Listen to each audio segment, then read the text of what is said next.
देर रात अजय और उसकी पत्नी रिमला उनके कज़न की वेडिंग से फ्री होकर घर वापस जा रहे थे। रिमला, तुम थोड़ी देर सो लो, थक गई होगी। हाँ, मैं भी यही सोच रही थी कि थोड़ी देर अब सो लो। ये कहकर रिमला सर को सीट पर टका लेती है। रात के इस समय दूर दूर तक और कोई गाड़ी दिखाई नहीं दे रही थी, मगर अचानक उसे इमरजेंसी में गाड़ी को रोकना पड़ा। एक बकरी न जाने इस समय कहां से आ गई थी। क्या हुआ अजय? मेरी तो जान ही निकल गई थी। आसपास तो कोई आबादी भी नहीं है, ऐसे में ये बकरी सड़क के बीचों बीच क्या कर रही है? ये कहकर अजय गाड़ी से बाहर आ जाता है।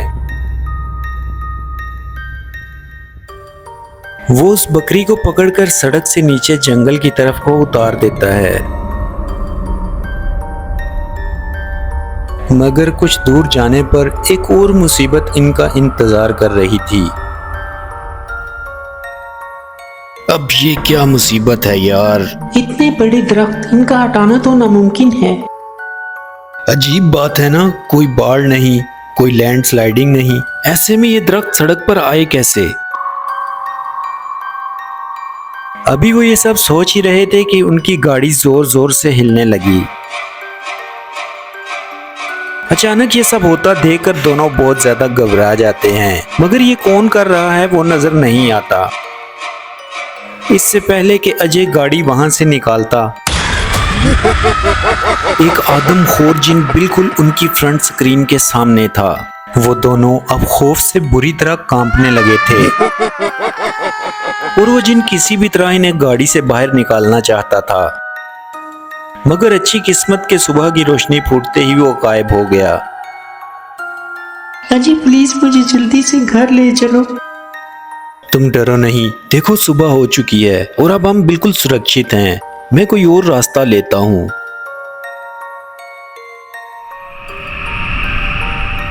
ये कहकर वो जंगल में जाने वाले रास्ते पर गाड़ी मोड़ लेता है कि शायद दूसरी तरफ कोई हाईवे हो।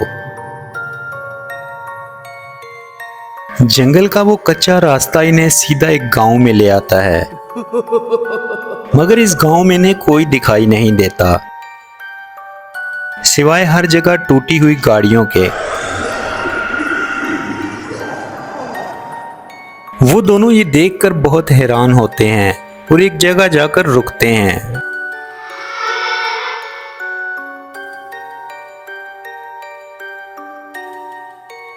लगता है इस गांव में एक भी इंसान नहीं है जो हमें रास्ता दिखा सके। सभी घर एक साथ खाली कैसे हो सकते हैं? यही बात तो मुझे भी समझ नहीं आ रही, और ना ही यहाँ मोबाइल का नेटवर्क मिल रहा है। तभी वो देखते हैं कि कोई बहुत तेजी के साथ उनकी तरफ को आ रहा था। वो देखो, कोई हमारी तरफ को ही आ रहा है। बस तुम जल्दी से इससे रास्ता पूछो प्लीज। वो आदमी बहुत हैरान कुन नजरों से उन्हें देखता हुआ उनकी तरफ बढ़ता जा रहा था। बहुत अरसे बाद कोई यहाँ पर आया है। अब अगर जिंदा रहना चाहते हो तो मेरे पीछे मेरे साथ चलो। क्या क्या? एक मिनट भाई साहब, हमें सिर्फ रास्ता पूछना है आपसे कि यहाँ से बाहर कैसे निकलें। मेरे साथ आओ, तुम्हें सब पता चल जाएगा। वो दोनों आखिरकार मजबूर होकर उसके पीछे चल पड़ते हैं।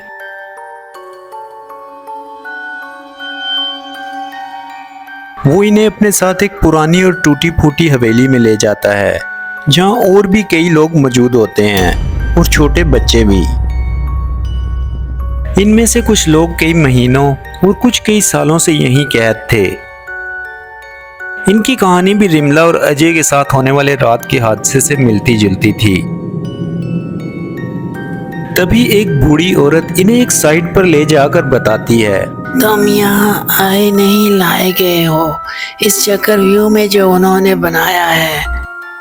तुम किस्मत वाले हो कि सुबह की किरणों ने तुम्हारी जिंदगी बचा ली। क्या मतलब? हम यहाँ से निकलकर जा भी तो सकते हैं दिन की रोशनी में, तो फिर आप लोग यहाँ क्या कर रहे हैं? आप ही ने बोला कि सुबह की किरणों ने हमारी जिंदगी बचा ली। अब अगर हम दिन की रोशनी में सुरक्षित हैं तो फिर यहाँ रुकने की वजह? ये एक चक्रव्यूह है। ये रास्ता हमेशा तुम्हें इसी गांव में वापस ले आएगा।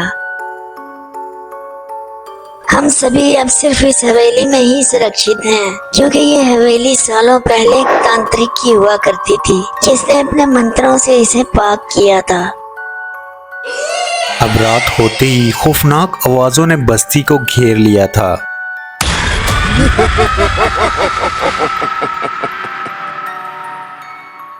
सभी दरवाजे जोर जोर से बजने लगे थे, मगर उस बूढ़ी औरत ने रात में किसी भी सूरत दरवाजा या खिड़की खोलने से मना किया था।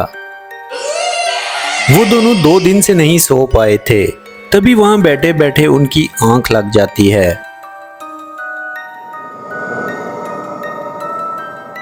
रिमला, रिमला, रिमला बेटा, दरवाजा खोलो, मैं तुम लोगों को लेने आया हूँ। रिमला फौरन खिड़की की तरफ को भागती है और खिड़की के उस पार अपने पिता को देखकर बेहद खुश हो जाती है। वो बाहर के दरवाजे की तरफ बढ़ती है, बिना ये सोचे कि उसके पिता का इस वक्त यहाँ होना कैसे मुमकिन है। जैसे ही रिमला दरवाजा खोलती है, वही आदमखोर जिन उसके सामने था। वो अपने लंबे नाखून रिमला की गर्दन में गाड़ देता है और उसे अपने साथ ले जाता है। वहां चीख की आवाज सुनकर सभी इकट्ठे हो जाते हैं और अजय को बाहर जाने से रोक देते हैं।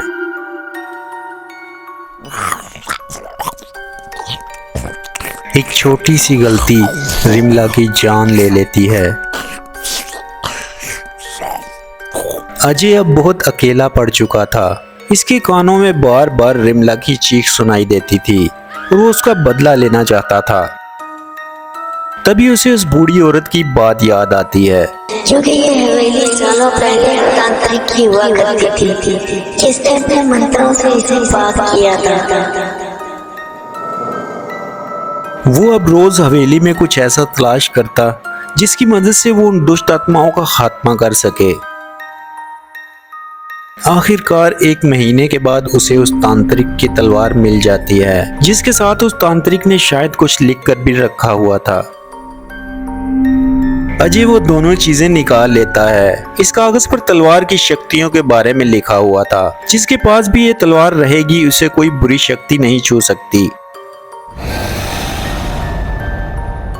अब हर दिन जब दूसरे लोग जंगल में फल इकट्ठे करने के लिए जाते तो अजय भी इनके साथ चल पड़ता, मगर वो सारा दिन जंगल में उन आत्माओं का ठिकाना तलाश करता रहता। और फिर एक दिन वो उस जगह पहुंच ही जाता है। उस कमरे में लोगों के शरीर के अंग बिखरे पड़े थे।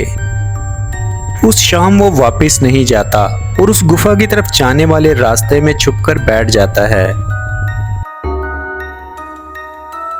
आधी रात के समय उसे दूर से वही आदमखोर जिन फिर किसी गांव वाले को मारकर साथ लाता दिखाई देता है। जैसे ही वो उसके करीब पहुंचता है, अजय फौरन अपनी तलवार निकालकर उसकी कमर में गाड़ देता है।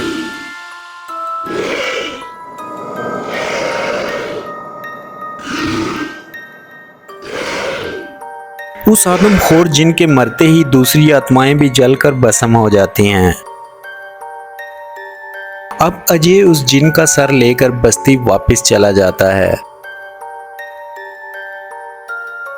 जहां सब लोग अपनी आजादी को लेकर बहुत खुश होते हैं और उसकी बहादुरी की तारीफ भी करते हैं, मगर वो ये सब अपनी पत्नी के लिए करता है।